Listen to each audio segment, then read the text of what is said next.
The searing fluorescent lights of the critique room felt like surgical instruments, dissecting every brushstroke, every choice, every piece of my soul I had poured onto that canvas.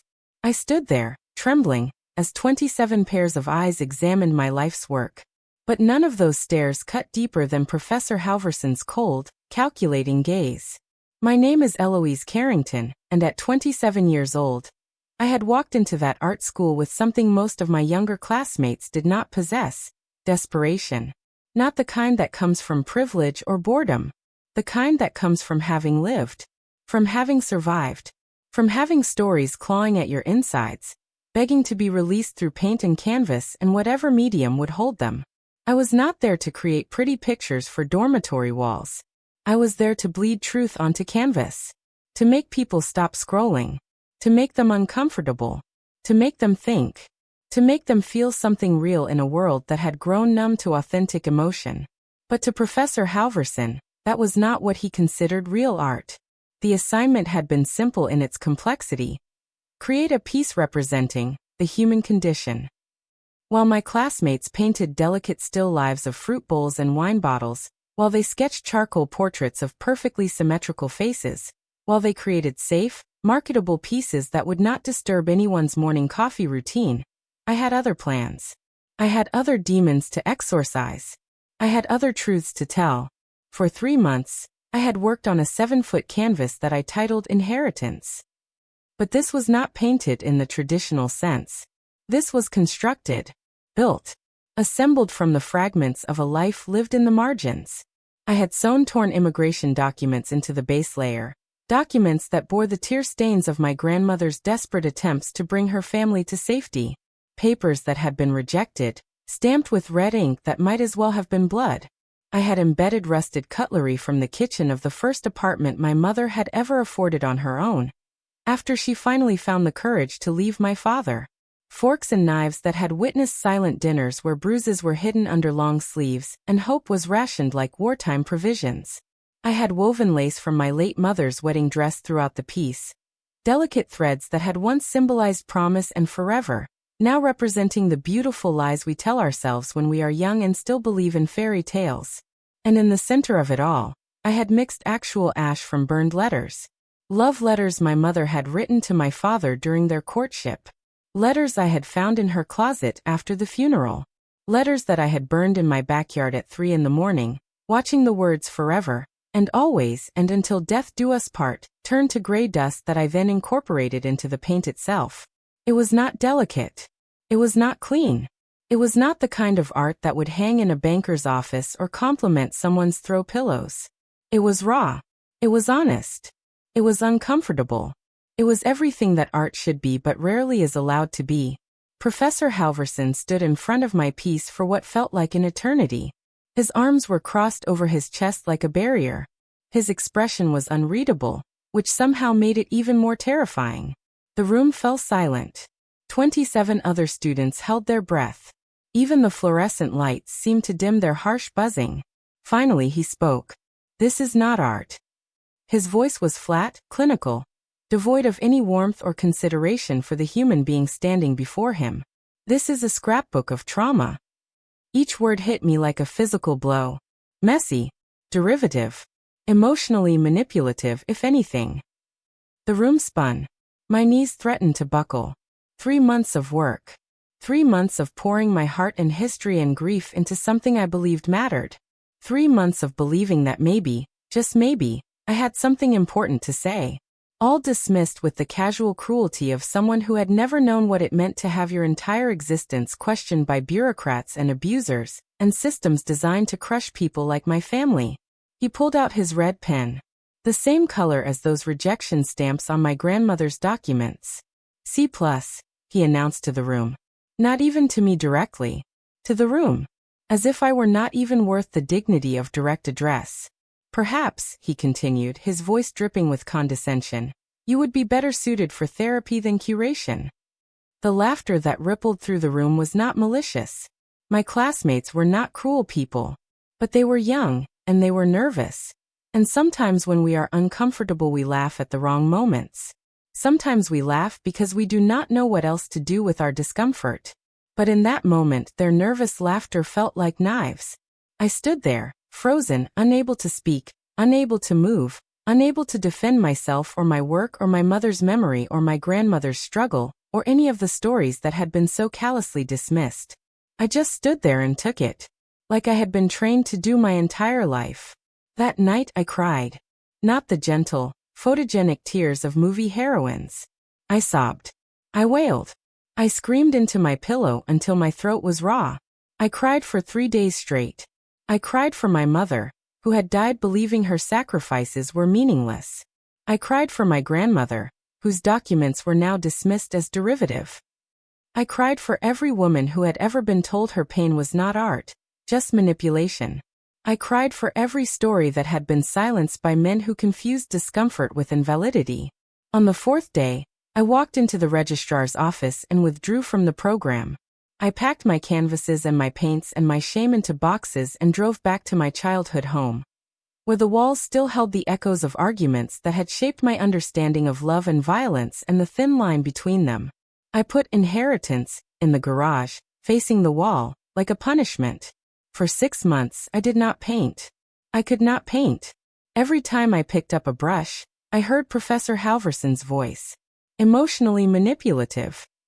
Better suited for therapy. Not art. I worked at a coffee shop. I served lattes to college students who spoke casually about their art projects and their critiques, and their professors who just did not understand their vision. I wanted to shake them. I wanted to tell them to be grateful for professors who simply did not understand, rather than professors who understood perfectly and chose cruelty anyway. But I said nothing. I made their coffee and took their money and went home to my mother's house, where her wedding dress still hung in the closet with a piece missing where I had cut away the lace. It was my mother who saved me. Not literally, of course. She had been gone for 2 years. But she had left behind journals. Dozens of them. Hidden in boxes in the basement. I found them while looking for Christmas decorations. Page after page of her thoughts, her dreams, her fears, her observations about the world and her place in it. And in one entry, dated just a month before she died, she had written about me. Eloise sees things the rest of us miss. She feels things the rest of us have learned to ignore. I worry this will make her life harder, but I also know it will make her art essential. The world needs people who refuse to look away from uncomfortable truths. The world needs people who will not be silenced. I read that entry 17 times. Then I went to the garage and turned inheritance around to face me. It was still raw, still messy, still uncomfortable, still everything Professor Halverson had said it was. But it was also still true. And truth, I realized, does not become less valid simply because it makes people uncomfortable. I started painting again. Privately at first. Small canvases that I kept in my room. Pieces that explored the intersection of grief and growth, of survival and beauty, of the spaces between what we show the world and what we carry inside. Then I started posting them online. Not on my personal accounts. I created an anonymous profile. No name. No face. Just the work. Just the truth. People began finding me. Women mostly. Survivors of things that do not have names. Daughters of mothers who had carried secrets that eventually killed them. Immigrants who understood the weight of documents and the cruelty of systems. They messaged me privately. They shared their own stories. They told me that my work helped them feel less alone. They told me that someone had finally given voice to experiences they had never been able to articulate. They told me that Professor Halverson was wrong. Slowly, I began to believe them. A year passed. Then another. My anonymous following grew. Galleries began reaching out, asking if I knew the identity of the artist whose work was being shared and reshared across social media platforms. Museums inquired about exhibitions. Critics wrote articles about the power of anonymous art in the digital age. And I watched it all from behind my screen, amazed that work Professor Halverson had dismissed as not art was now being discussed in academic journals and think pieces. But I was not ready to reveal myself. Not yet. I was still healing. Still building the courage to stand behind my work in public again. Then I had an idea. An idea that would change everything. What if I was not the only one? What if there were other artists whose work had been dismissed as too emotional, or too messy, or too personal? What if there was a whole world of creators whose truths had been silenced by professors and critics and gatekeepers who confused discomfort with invalidity? What if we could create something together? Something that could not be ignored or dismissed or reduced to a grade in red ink? I began researching. I reached out through my anonymous channels. I connected with artists across continents. Women who had been told their work was too angry. Artists whose trauma-informed pieces had been rejected from galleries that preferred pretty landscapes and safe abstractions. Creators whose authentic expressions of their lived experiences had been labeled as manipulative or therapeutic rather than artistic. And slowly, a vision began to form. An exhibition. Not just any exhibition. A traveling show that would showcase the work of artists whose voices had been systematically silenced. A platform for the too emotional, and the too messy and the too real. A space where discomfort was not a flaw but a feature. Where truth was not manipulation but revelation. I spent months crafting a proposal. I researched museums that had histories of supporting challenging work.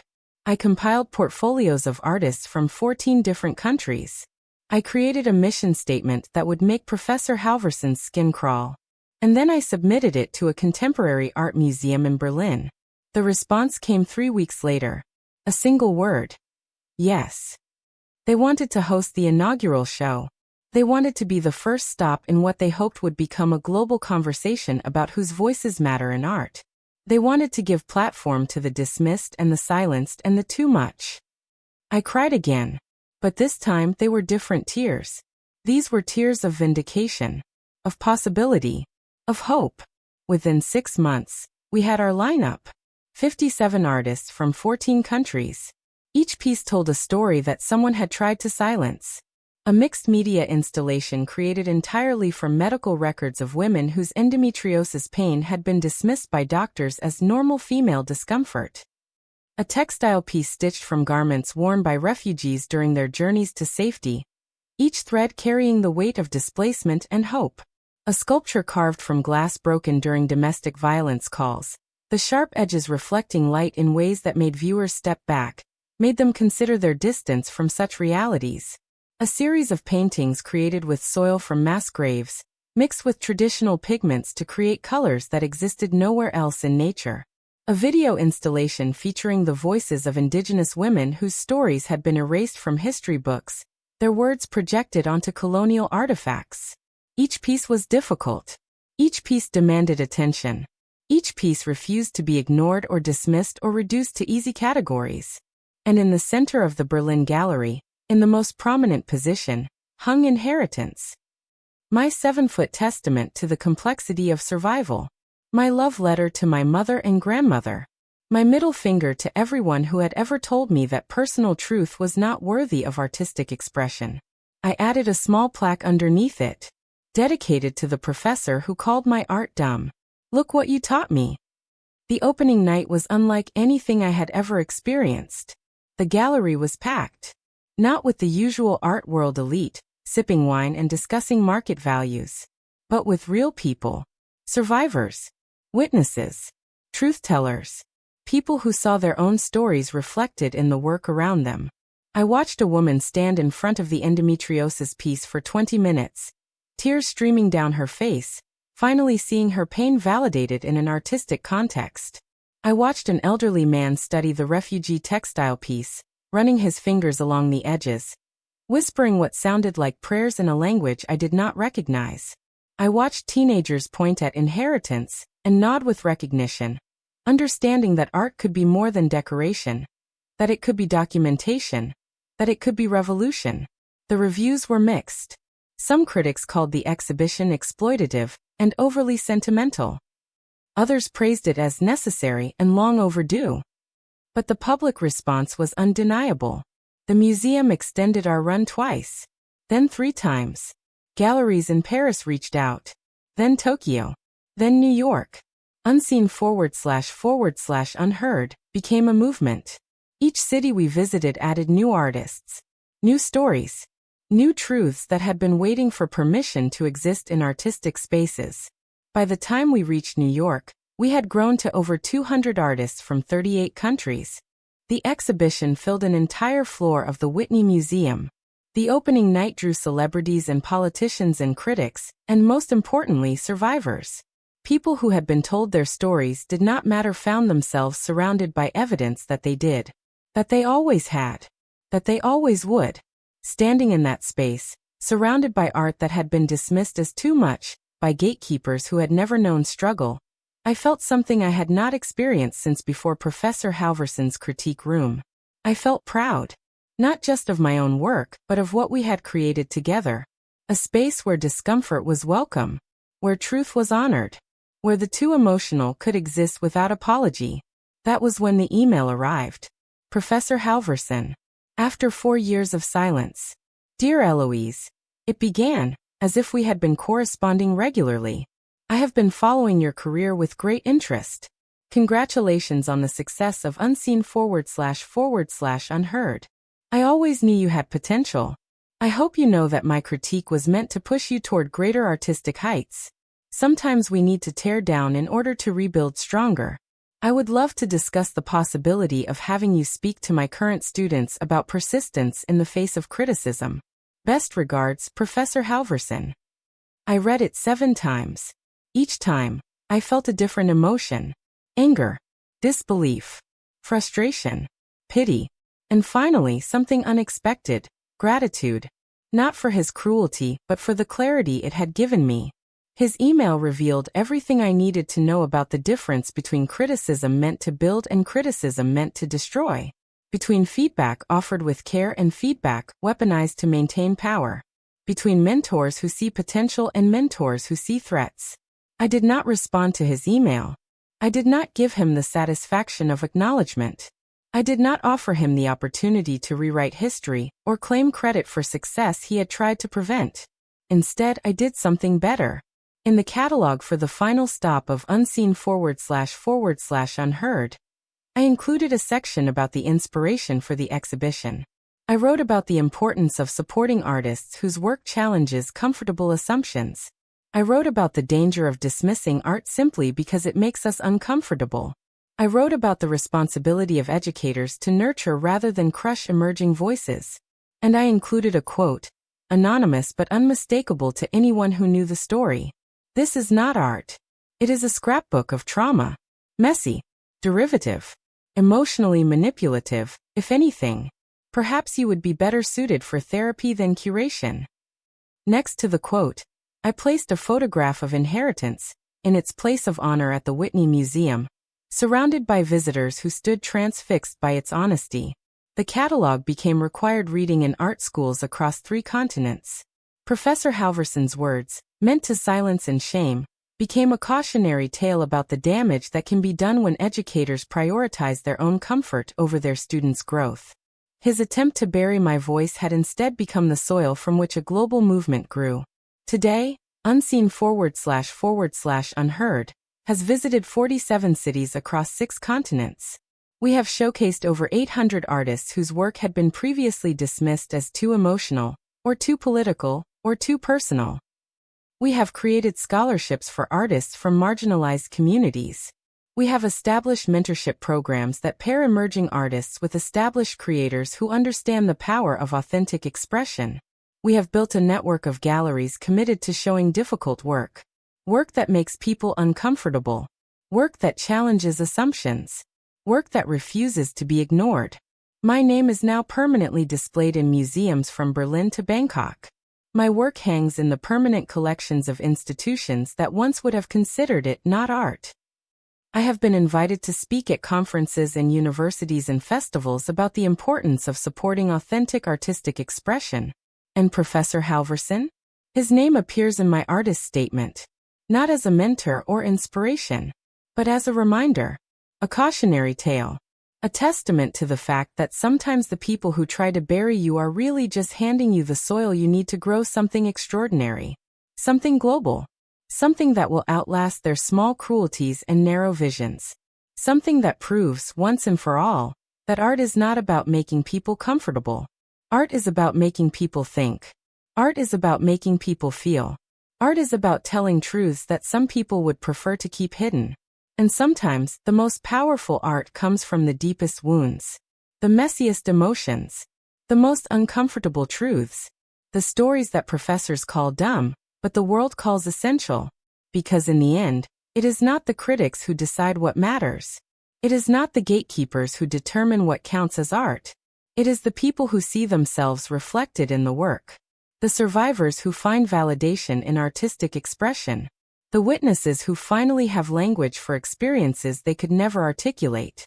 The truth-tellers who refuse to be silenced by those who mistake discomfort for invalidity. That is who decides what matters. That is who determines what counts. That is who makes art immortal. And no professor, no matter how powerful or cruel or convinced of their own authority, can change that truth.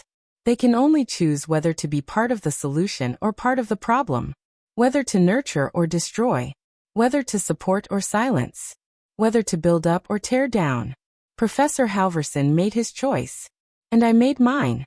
The difference is that his choice buried him in history as a cautionary tale, while mine built something that will outlast us both. Something that matters. Something that endures. Something that proves, beyond any doubt, that the voices they try hardest to silence are often the ones the world most needs to hear. If this story resonated with you, if you have ever been told your voice does not matter, if you have ever been dismissed by someone who should have supported you, please subscribe to our channel. Together, we can amplify the voices that others try to silence. Together, we can prove that authentic expression will always find its audience. Together, we can build something beautiful from the soil they thought would bury us.